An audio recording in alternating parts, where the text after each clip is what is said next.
afternoon, and welcome to another edition of USC Campus News. My name is Kirsten Gray, and I will be your anchor for today's newscast. Each year, high school students are given the opportunity to participate in the Habitat for Humanity volunteer program. On Saturday, students gave up their day to build decks, hang drywall, and dig ditches for a good cause. Those students involved with Habitat on Saturday were Elena Lyons, Whitney Griffin, Brian Sheets, Dave Nicholas, Shannon Ruther, Chrissy Valicki, Kristen White, Chris Bugle, Sarah Nodelman, Meredith Egley, Johanna Stump, Jill Awyer, Jen Wolkoff, Sheila Krishnan, Merritt Bernath, and Patricia Sakada. A reminder to all National Honor Society members, sign-up sheets are posted for this week's tutoring session at the middle schools. There are limited spaces, so please sign up quickly. This year's PTSO Book Scholarship winners are as follows: Sharon Cox, Cara DeMarco, Matt Galati, Lindsay Mellon, Matt Trigar, and Gavin Williams. Congratulations to all of you. Applications for the USC JC Scholarship are now available in the counseling office. They must be returned by May 15th. Seniors should remember to sign the Futures Plan sheet on Ms. Hilborn's desk as soon as possible so that they may be printed and given out to all seniors. Any students interested in an apprenticeship should stop into the gifted office. The applications are in.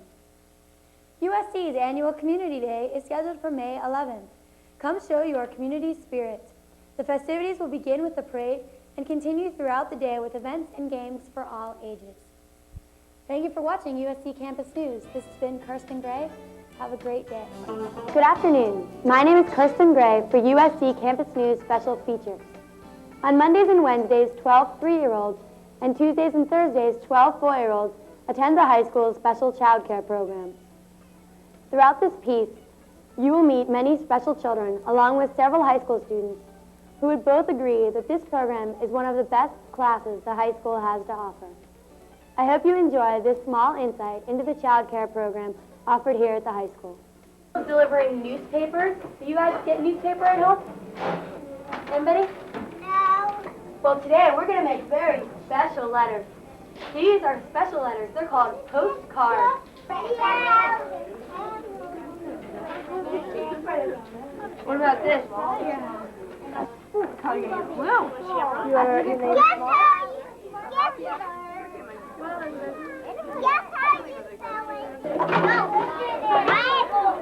I'm here with one of our 4-year-olds. Her name is Dana Ritchie. Dana, why do you like coming to school here? Is it fun? Uh-huh. Do you like coming to the big high school to go to nursery school? Mm-hmm. What do you like? What's your favorite thing we've done so far?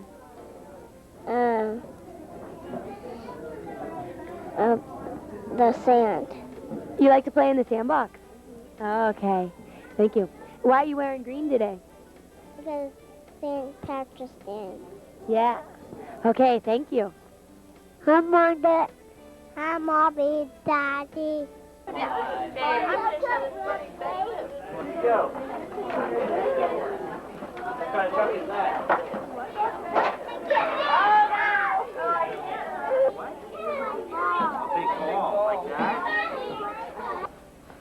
One day I decided to mail my cousin Billy an elephant for her birthday.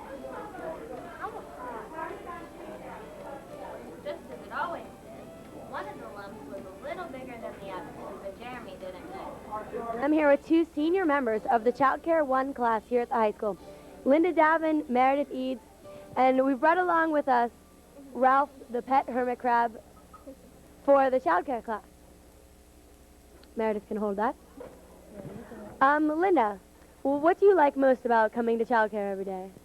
Well, I just like being with the kids because they're a lot of fun, and it's like time off from our other classes, and it's like being like a little kid again because you get to play with the kids and everything.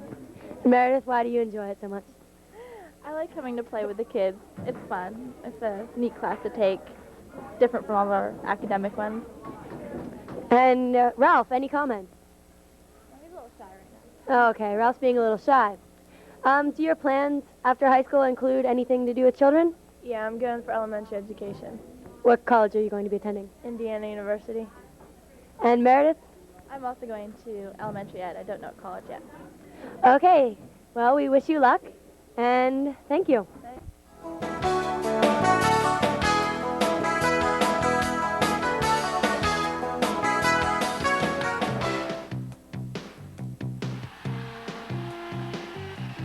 Some of you would look at me and think that I was trash. You would throw my parts away or burn them into ash. Plastic, glass, aluminum, and paper. Now I say, if you really love the planet, use them in new ways. 'Cause we are living in a material world, and I am a recyclable girl. You know that we are living in a material world, and I am a recyclable girl. Make it a recyclable world. Aluminum, A recyclable world. glass and paper, A recyclable world. plastic. A recyclable world. Hey, I'm not trash. I'm a recyclable girl. Join the Upper St. Clair School District and the Community Foundation of Upper St. Clair for Celebrating the Arts 96, Saturday, April 27th from 10 to 4 at the Upper St. Clair High School.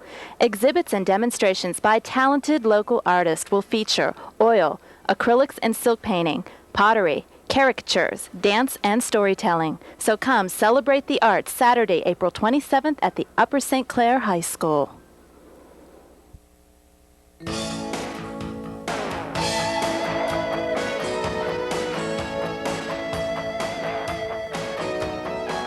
Free prizes, gift certificates, and movies. This was the life of one very special teenager from Upper St. Clair last summer. Let's welcome him to our show. Please, tell us, and I understand that it still may be difficult to talk about, but how an ordinary teenager like you from Upper St. Clair won fabulous prizes in the comfort of your own home. Why, it was easy. I just read books. Fascinating. But we've all read books before. How do you get prizes for it? Because last summer, I participated in Upper St. Clair Library's summer reading program. Tell us more about this summer reading program for those of us who would like to take part in it. Well, it lasts from June 1st to August 24th, and you can read any book you want. As I've explained in my new book, How I Won Prizes in Upper St. Clair Library's summer reading program. Yes, I know that I really enjoyed your book. Now let's take some questions from the audience, and I know that they have a lot to ask. Yes. Hi, I like reading all sorts of books, but will I be required to read a book from a specific list of books? No, there's no list. You can read any book you want. Hi, I got this book from the Township Library. Can I read it this summer for a chance to win prizes? Yeah, you can read any book you get from the library. So I could read a book like that for the reading program? Yeah. Yes. So in other words, you're saying that in order to win prizes for this summer's reading program, we have to choose a book from a specific list of books that qualify as books for the summer reading program? No, there's no list. Any book is acceptable. If I read a nonfiction book, am I still eligible for the summer reading program? Yes, and they're great prizes also. What kind of prizes are we talking about? People, calm down. You're all talking, but you're not really listening to each other. No, really, they're great prizes like National Record Mark and South Hills Village gift certificates.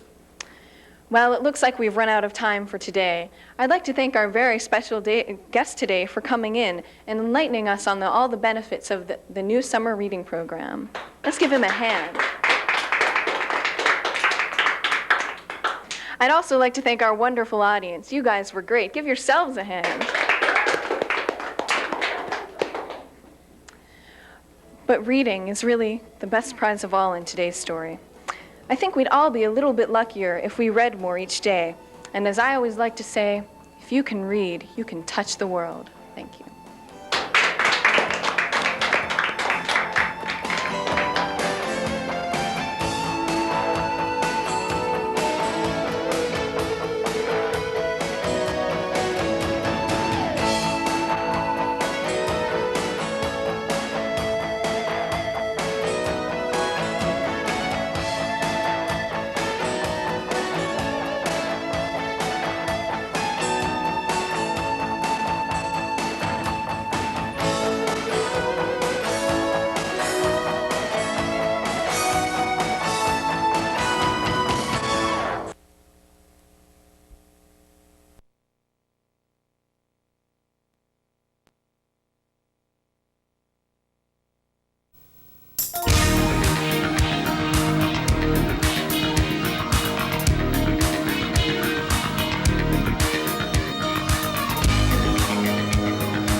afternoon, and welcome to another edition of USC Campus News. My name is Sharon Cox.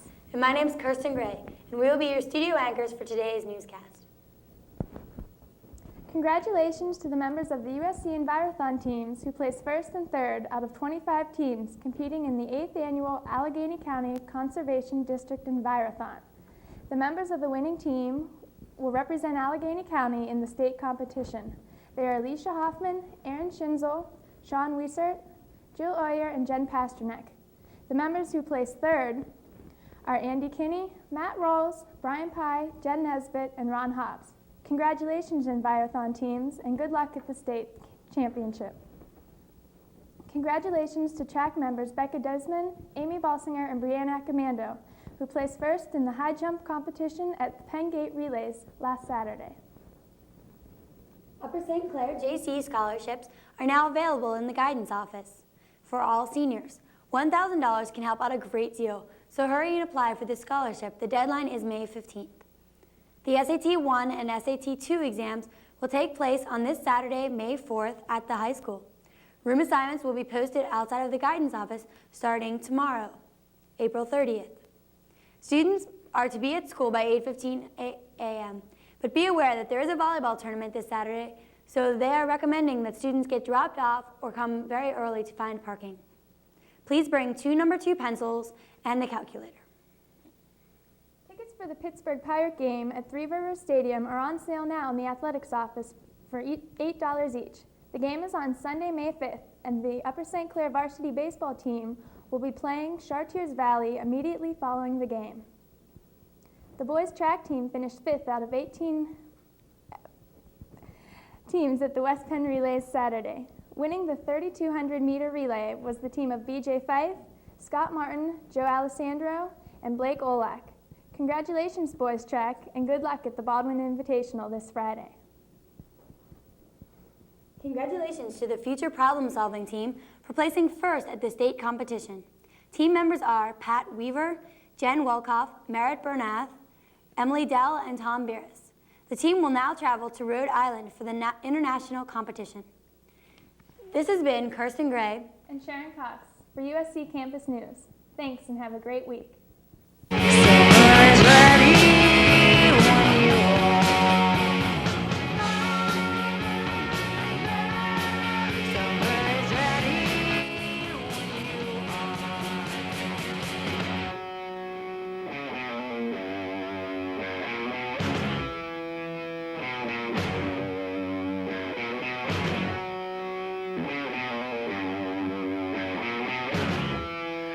I like all the different people. I like every kind of fair. In the crowd that I'll be there, walking around, going nowhere. Seems too insane at the fair. Summer's ready when you are. Summer's ready.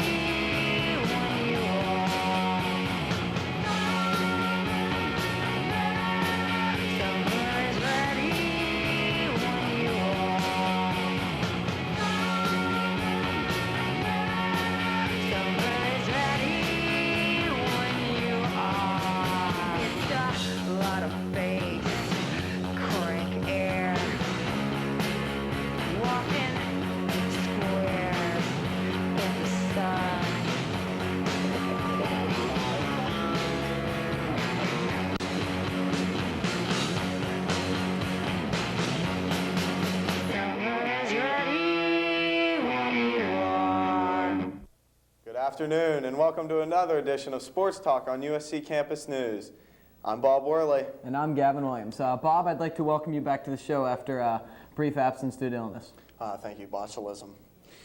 The Panthers baseball team is now 9-3, 3-3 in the section, and third place in the section. Come watch the Panthers play at Three Rivers Stadium on Sunday as they play Char Valley. The volleyball team now is 6-3. They defeated Thomas Jefferson and Peters Township, both 3-0. They played Baldwin in a huge game Thursday at home. And tryouts for Summer CY will be held at A.J. Palumbo Center. Please contact T. Danielle for further details. The track team has continued its successful season, both teams dropping a match to Baldwin last week.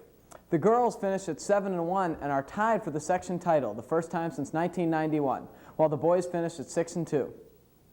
I'd like to congratulate some special Panther track stars who made the Post-Gazette honor roll for track. Becca Desmond is 3rd place in the high jump. Blake Olak is 4th place in the 800-meter relay. And the USC 3,200-meter relay team of B.J. Fife, Scott Martin, Joe Alessandro, and Blake Olak. In tennis, the boys' tennis team remained undefeated with their big victory over Mount Lebanon last week. The top 3 singles players on that squad are Amit Karakelvar, Ryan Bain, and Marchain Strovos. I'd also like to congratulate Amit, who finished 3rd place in the WPIAL individual tournament.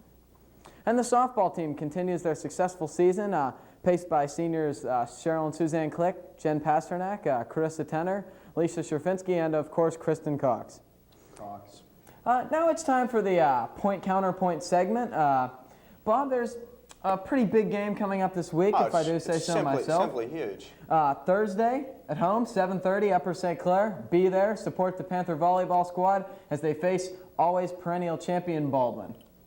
Bob, what are your thoughts on this always tough match? Well, it's going to be even tougher this year. So the first time around, the Panthers thought they could get away with maybe an easier time than usual, but it didn't really turn out that way. They lost a lot of talent this year. And most of the juniors who are now seniors got a lot of playing time last year, and they thought they were ready to beat the team. And they came closer than usual, but not close enough. There's no other way to win this game except, to buckle down, practice hard all week, and hopefully some fans will get out there, and, it'll be easier for the Panthers than in prior years. I agree with you. St. Clair volleyball team has faced some tough times this year. They've faced some adversity. The biggest problem for them has been finishing off games. They've showed some extreme talent. They've dominated they've dominated very good teams. They've beaten some ranked teams like Ambridge, Erie McDowell, but they haven't been able to finish some matches, and that's really cost them. And the first Baldwin match was an example of that. I look for the Panthers they're sort of coming off a couple wins here. They're gaining some momentum. I look for the big guys, such as Eli Brenlove, John Rhodes, Ed Cheeley, Dave Camp, David Oak, Harold Lee, Mitch Mandler, Mike Fajerski. All those guys, I look for them to step up. And then you've got Mike Campbell and myself also, who I would like to mention. Yeah, I'm talking about stepping up. There are 10 seniors on this squad. It has great senior leadership. Everybody has a lot of talent on the squad, and everybody works very hard. And really, as good as Baldwin is, if they play well, we can really hang in this match. That's right. The team's really excited to play again on Thursday because they kept it close, but close only counts in horseshoes and hand grenades. So, this is the time they want to go out there and prove themselves, and they've been playing good as of late, and they've come together as a team. They had some trouble with some tempers at the beginning of the year, but they're coming together and they're winning some quality matches, and quality is key there. Yeah, the win over Peters Township was big for them. But when you're talking big teams, you're talking Baldwin. Baldwin every year seems to be right up there in the Whitfields. Whether they won states last year, they've been the best team around for a long time now, and this year is no exception. They're ranked in the top 3 or whatever in Whitfield, and they're led by a couple really good players. But the key to their team probably is their setter, Fred Hawk, who is an outstanding setter. He really distributes the ball well, tries to get the ball to the big guy in the middle, Matt Tamburino, who is an outstanding athlete hitting out of the middle. But St. Clair also has some strengths in their big guys. I mentioned Eli Brenlove and John Rhodes, both who are big guys who can really hit. And if they really tighten up their block, then I look for St. Clair to be able to control Baldwin and really hang in this game for a long time, because the block for St. Clair and the defense has been 2 areas which they've kind of struggled in. Yeah, I definitely think this is St. Clair's time to shine Thursday night. I think they're totally ready. They've watched themselves lose the Baldwin, twice a year for 4 years now, and I think this is the last time they're going to get to do it, and I think they're going to go out there and get the job done. Well, I hope you're right. I really look for the defense to pick up the action. Harold Lee, Mitch Mandler, and Dave Oak have been working real hard, playing some defense, doing real well in practice. I look for them to all have a real good match. And in the first match, one thing we were missing was Dave Camp and Dave Oak. Dave Camp is probably our most consistent hitter from the outside. He can really jump, and he's a good athlete. Plus, he's got a good jump serve, which can generate some points. And Dave Oak might be our best defensive player. He really can pick up those balls in the back. So to make a long story short, these two are going to really provide the added strength needed for us to really give Baldwin a match. So what's your prediction on the game? Well, I think Thursday night it's gonna be St. Clair's time to shine, as I said before, and I think not only will St. Clair win the match, but I do think that it's not even going to go 5 games. I think St. Clair's going to win 3-1. Well, again, when St. Clair gets on a roll and they can keep the momentum going and they can play with some emotion, they're as good as any team in the WPIAL, in my opinion. And as biased as it may be, but oh, definitely, yeah. If they can get going early, if they can take a couple games from Baldwin, they'll win this match. But if Baldwin wins the first game, it could be a long day for the Panthers. Well, that about wraps up our show for this week. For Gavin Williams and Bob Worley. Good night.